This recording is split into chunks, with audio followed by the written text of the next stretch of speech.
Hey Krishna everyone, and a very warm welcome. It's so good to be with all of you again as we dive into another incredible chapter of the Bhagavad Gita as it is. Today, we get to explore chapter 7, which is titled Knowledge of the Absolute. And, this is a really pivotal chapter. This is where Lord Krishna starts to reveal himself in full, explaining the nature of his own divine energies and showing us the path to knowing him completely. So, let's get started. Right out of the gate, the chapter opens with this incredibly direct and personal instruction from the Supreme Lord himself. He tells Arjuna, Tatre Trunu, which basically means, now listen to me, hear from me. This isn't just a casual suggestion, it's the entire method. The most perfect knowledge, the kind that's totally free from any doubt, doesn't come from our own guesswork or speculation. It comes from hearing directly from the source, from Krishna himself or from his pure devotee. This one simple instruction really sets the tone for everything else he's about to reveal. All right, so here's our roadmap for this chapter. First, we'll stick with Krishna's instruction to hear from me. Then, we're going to explore his two fundamental energies that make up, everything. After that, we'll try to understand Maya, that great illusion, and more importantly, how to get past it. We'll look at the big question: who chooses to surrender to Krishna and who doesn't? Then we'll get into the highest goal, the path of pure devotion. And finally, we'll wrap up with the ultimate promise, remembering Krishna when it matters most. So, this first section is all about that foundational principle. If we want to know the absolute truth, we have to engage our senses in devotional service. And out of all the 9 processes of bhakti yoga, the very first and most important one is shravanam, which is hearing.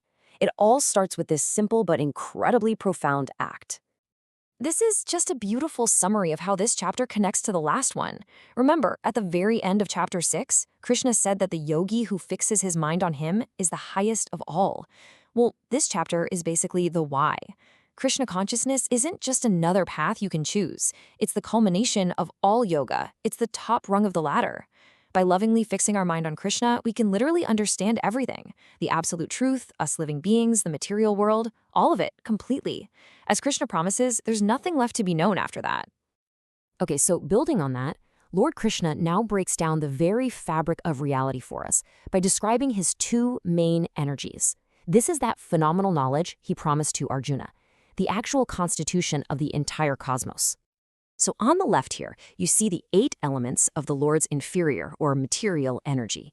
You've got the gross physical stuff like earth and water, and then the more subtle things like mind and intelligence. This is basically the stuff that the material world is made of.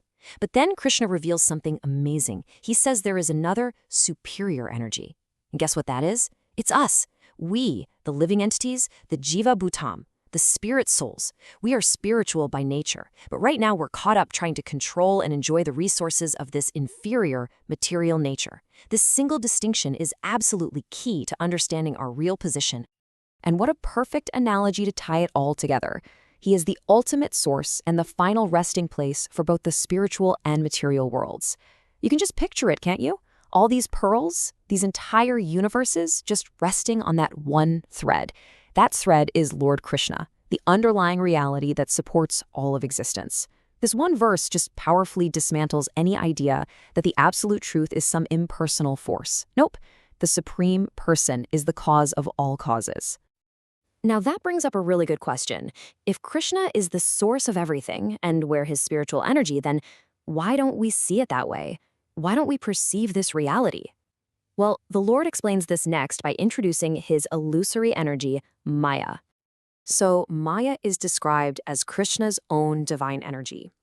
It's really important to remember it's not some independent evil thing working against him. It's his energy, made up of the 3 modes, goodness, passion, and ignorance. And its power is described as duratyaya, which means it is incredibly difficult to overcome. It acts like a veil, covering up our true knowledge of reality. Krishna just lays this out so perfectly for us. First, he explains the problem. We are completely bewildered by how these 3 modes are always mixing and interacting. And because of that, we can't perceive him because he's transcendental to all of it. But then, and this is the best part, in the very next verse, he gives the one and only solution. This seemingly insurmountable energy of Maya can be crossed easily, but there's only one way to do it, by surrendering to him. The words he uses, mam eva, unto me only, are so significant. This is the exclusive and absolutely guaranteed way out. Well, this naturally leads to the next question, right? Why do some people surrender and others don't? Lord Krishna addresses this head-on by sorting humanity into two very broad categories. Okay, so on the left, we have the dushkratina, or the miscreants. This group includes the mudas, the grossly foolish who work like donkeys for no real spiritual gain. Then you have the naradamas, the lowest of mankind, who just waste this precious human life. Then there are the mayaya prahita jnana. These are people whose vast worldly knowledge has been stolen by illusion, so they completely miss the point of life. And finally, those with an asuram bhavam, a blatantly atheistic, demonic nature. But then, on the right side, you have the sukritina, the pious souls who start to approach Krishna. They might be in distress, or they might want money, or maybe they're just curious, or they're genuinely seeking knowledge. And even though their motives might start off a little mixed, just the fact that they turn to Krishna makes them incredibly fortunate. So out of that group of fortunate, pious souls, Lord Krishna now points out who is the best among them and what the highest goal is that they can possibly achieve. Now, while Krishna says all four of these pious people are Mahatma, or great souls, he singles out the Jnani, the one who is in full knowledge and is engaged in pure devotional service. And why is that? Well, it's because their devotion is totally pure. It's free from any material motivation. The only thing they want is to serve the Lord with love and devotion.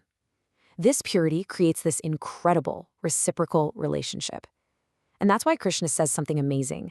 I am very dear to him, and he is very dear to me.